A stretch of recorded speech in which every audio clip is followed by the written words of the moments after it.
Unahin lang muna natin tahin itong back natin. Nilagyan natin ng mga mark. Ito yung sa taas, sa gitna at sa baba. Isilin lang natin ng ganyan para makuha natin kung hanggang saan. Tapos medyo i-flat natin dito para ma-flat siya. Patahiin natin yan ng pa-slide papunta sa gitna ng 1/2 inch at pa-slide pabalik dito ng maliit.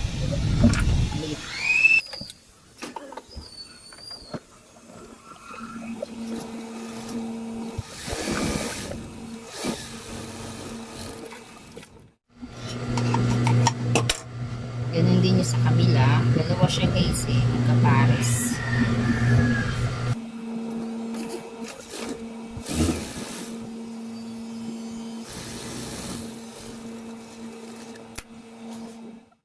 Kabit natin yung ating front. Ayan yung ano natin. Ito yung right side.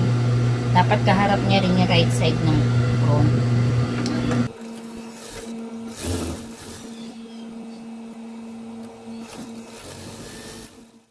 Ngayon, i-edging muna lang natin to. Yung shoulder niya, tsaka itong dulo nung front natin. Nilagay natin dagdag na 3 inches. Edging muna natin. Ngayon guys, pag na-edging na natin, gawin lang muna natin yung sa collar niya. Pakita ko lang sa inyo kung paano ko kukunin yung sukat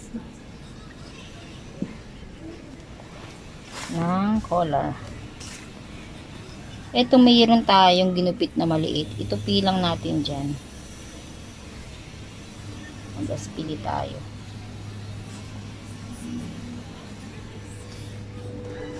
Tsaka tayo maglatag ng tela.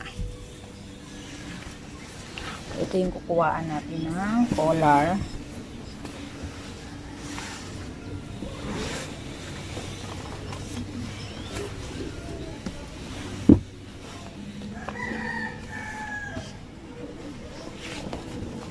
Ito yung right side. Titiklopin lang natin siya ng pagganyan.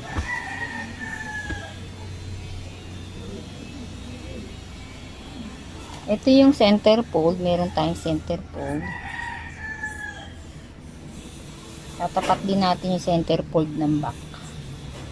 Diyan sa center fold ng ating gagawing collar. Siguro mga 3 inches to 4 inches lang mula dito sa dulo. Itapat natin ang ganyan yung ating body.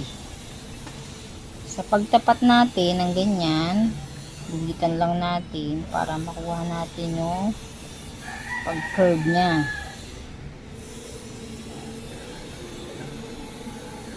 Dito, magtitira lang tayo ng mga 3/4 inch. Diyan tayo magmamark. Hindi natin sasagad dito. Mga 3/4 inch lang, ganyan. After nyan, magkuha tayo ng mark na 3 inches. 3 inches mula dito palabas nang paikot sa kanya. Ganyan.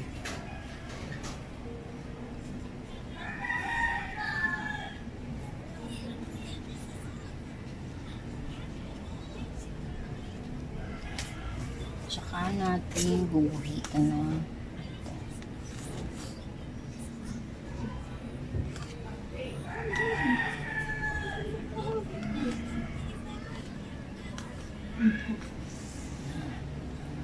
eto mula dito ikukurba na natin yan ng pagganyan. Isin lang natin. Tapos gugupitin na natin siya. Gugupitin natin sakto lang.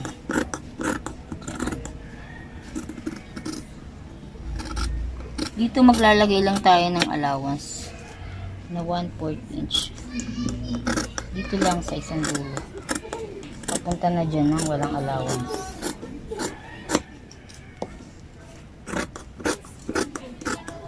Kailangan natin ng 2 pirasong ganito. 2 pieces. Kaya, mag-fold tayo dyan.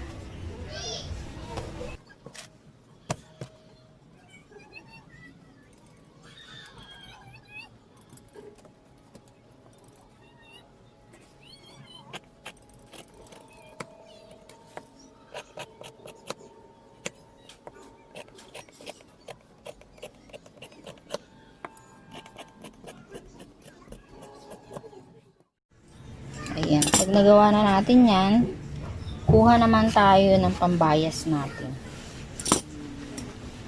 Sa paggawa ng bias, kailangan natin ng tela na dito ako kuha.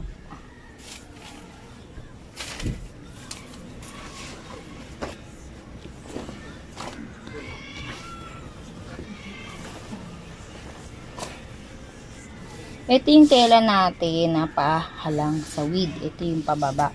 Kailangan natin ng tela na pag ganyan ang tupik. Pa-slide. Dito yung width, dito yung length. Tinupi natin siya na pa-slide. Hindi siya pantay. Hindi siya pantay sa length at sa width. Pa-slide siyang ganyan. Ganyan ang pagkuha ng bias. Kasi yan yung nahahatak. Ngayon, kailangan na natin ng mga kahit 1 inches lang or 1 1/4. Ayan, 1 1/4 na pambayas.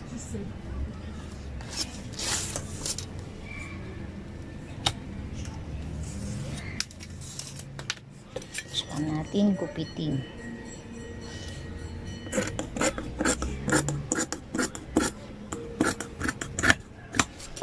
Ayan, tahiin na natin.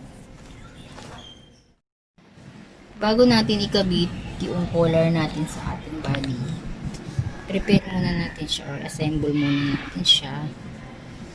Paghaharapin natin yung right side, itong dalawa,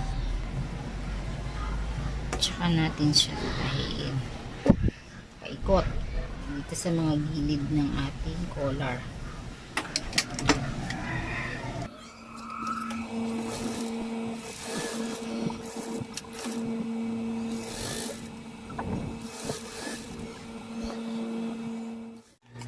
After yan, mag-pikete tayo.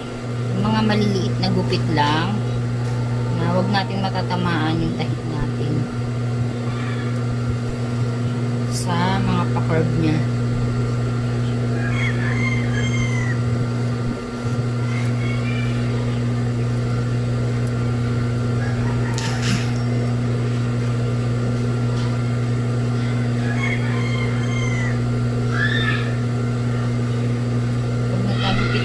Ganyan, tatahian natin ng 1/16 yung isang side ng ibabaw ng dugtong. Dito, kung saan side natin tatahiin, dun din nakaharap yung mga tela natin nasa loob. Tahian natin ng 1/16.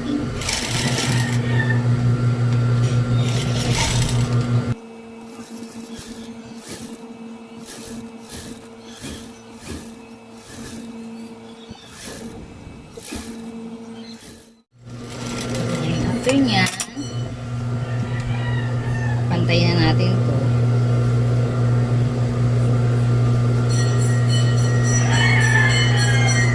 Pinapantay na natin. Tahian lang natin to. Ang maliit na tahian.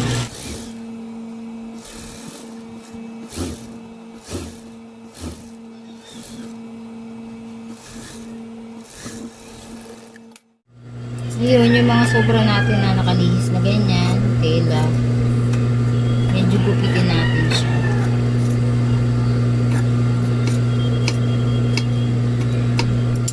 Tapos itupi natin ng ganyan. Lagyan lang natin ng maliit na gupit yung gitna. Yan ang itatapat natin dito. Pag nilagay natin to, Dito guys, naguhit na ako dito ng sa 3/4 na mula doon sa dulo. Mag-mark tayo doon sa 3/4 inch. Ihaharap natin sa atin yung right side. Ito yung right side ng ating body. Tapos yung collar natin, tatapat na agad natin itong gitna na ginupitan natin. May gupit din sa body, sa batok. Dapat ang nakaharap sa atin, itong walang tahi. Di ba may tinahi tayong 116? Dapat yan ang nasa ilalim. Dito, sa ginupit natin ng maliit, dyan yung tupi. At itatapat natin ito, yung dulo nito, sa nilagyan natin ng mark dito. Yung pinasok natin 3/4 mula doon sa gupit. Dyan yan tatapat.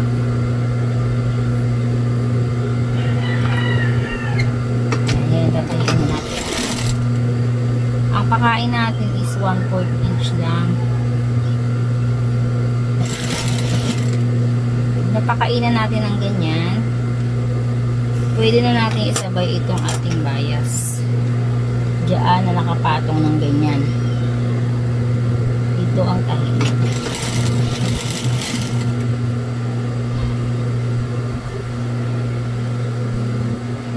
Apantay lang natin dito sa pinaka neckline nya yung ating collar at bias.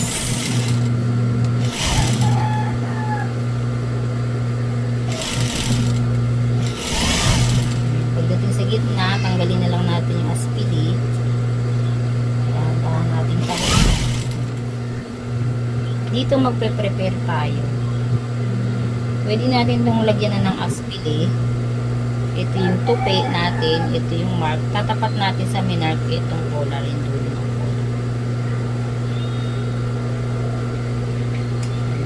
Lalagay ko nito para hindi na siya mahatak-hatak. Ilapat natin maayos yung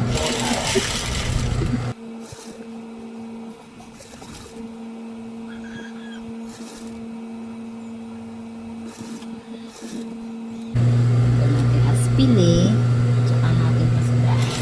Dito, gugupit na tayo dito. Pag dumating na tayo dito sa pinakatupi natin, lampas lang natin ng mga 2 inches or 1 and 1/2 inch. Tsaka tayo maglalak. Dito, pwede tayong maggupit uli sa mga parting nakakurba. Pikete lang natin. Ayan, ganyan. Tapos na, papahiin naman natin to. Ito yung dulo. Ito yung allowance natin 3. Ibabaliktad na natin yan. Papasadahan naman natin yan dito. Dito ilalak natin. Tapos itong ating bias, itutupi na natin yan. Itong nasa loob. Ilalapat lang natin ang ganyan. Tutupi na natin siya ng paikot dito sa ating leg.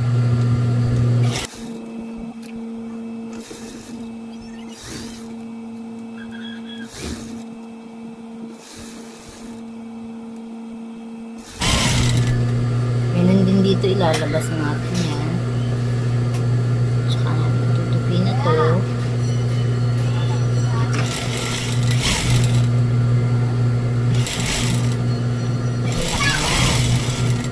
Tapos na yung ating collar. Susunod na natin agad yung ating sleeve. Sunod natin ngayon yung ating sleeve. Sa paggawa naman ng sleeve, yung mga minark natin na guhit, dyan tayo mag-i-start ng tahi. Kung magagawa natin ma-adjust yung tension natin para medyo lumaki yung distance ng pagtahi niya, gawin natin.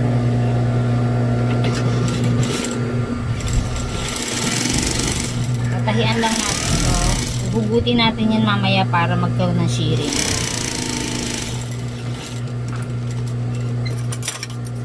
Ganun din dito sa baba. May minark din tayo dito sa tapat niyan. Magpapasada lang.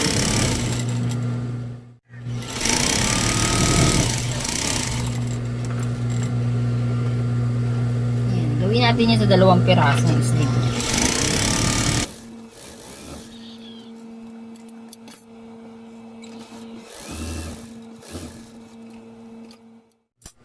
Ayan. Pag natapos na yan, maghuhugot tayo. Ayan, tukunin natin isang hibla niya. Hugutin natin para magkaroon ng shearing ang ating sleeve. Dahan-dahan lang guys, para wag mapatid yung ating sinulid.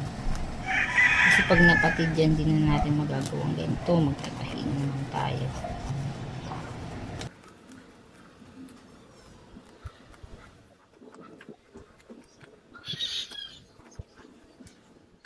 Ayan. Pag nagawa na natin ganyan, dito naman sa baba.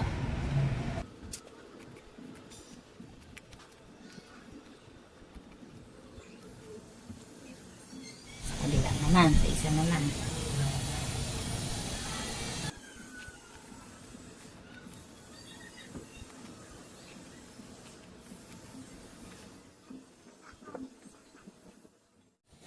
Ayan. After nyan, balance lang natin yung shearing natin. Kunin natin ito ating pang dulo ng sleeve. So guys, tatahiin ko lang itong sabay para huwag na siyang humiwala.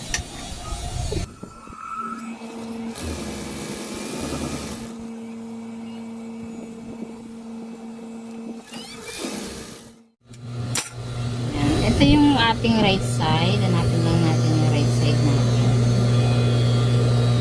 Doon dapat nakaano ito ating kaharap pare sa right side.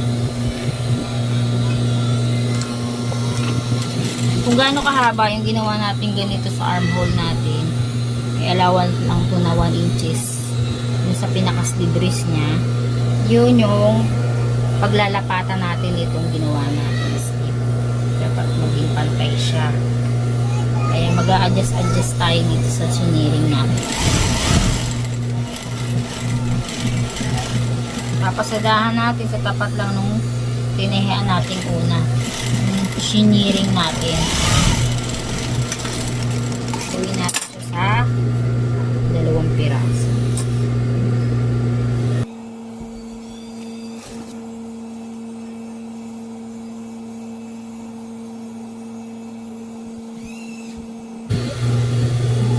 Na-adjust ko lang guys para pantay yung distribution ng shearing niya.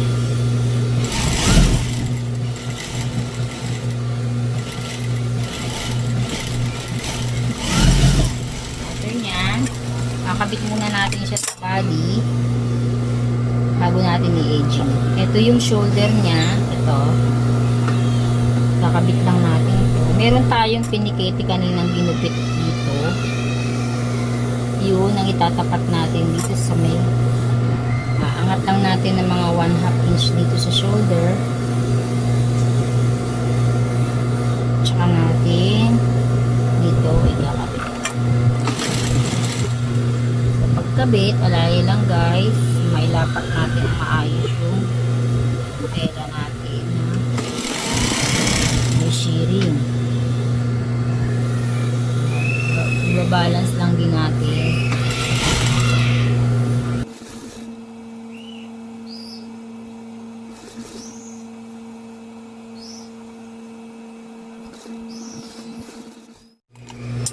Yan din sa kabila.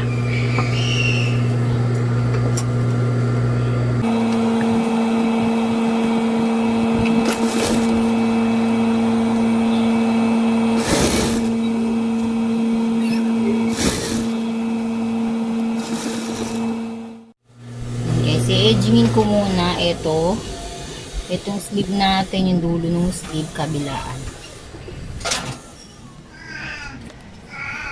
Yan guys, after natin na-edging yung mga sleeve nya tsaka yung sa armhole, isasara na natin yung mga gilid nya.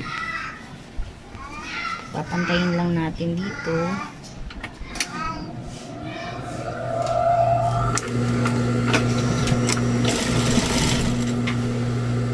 Sa kilikili, pantayin lang natin yung dugtungan.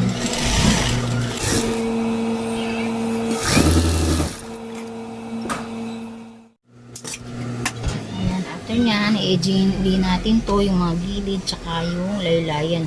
Mula lang dito, sa ginupitan natin, ito yung allowance natin 3 inches. Ito yung sa harap eh.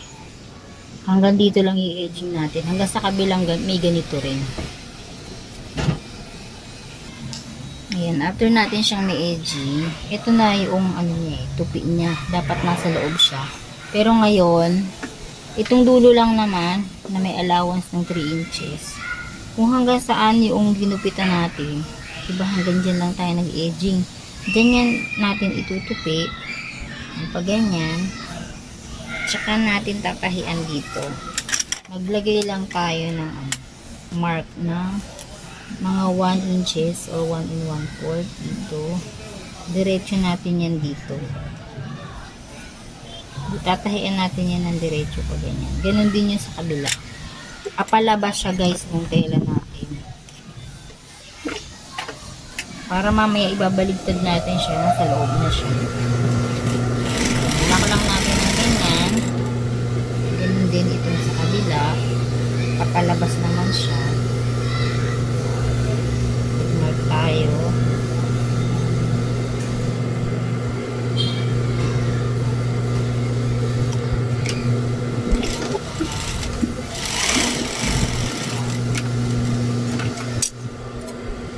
Gupitan lang natin to nasa ibabaw ng kaganyan.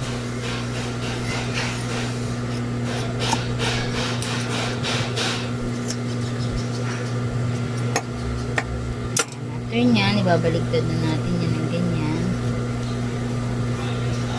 Tsaka natin tatahian sa ibabaw. Ito na yung laylayan guys. Yung huling tahi natin dito sa natin ng 1 inches. Diretso na to guys. Paikot sa laylayan.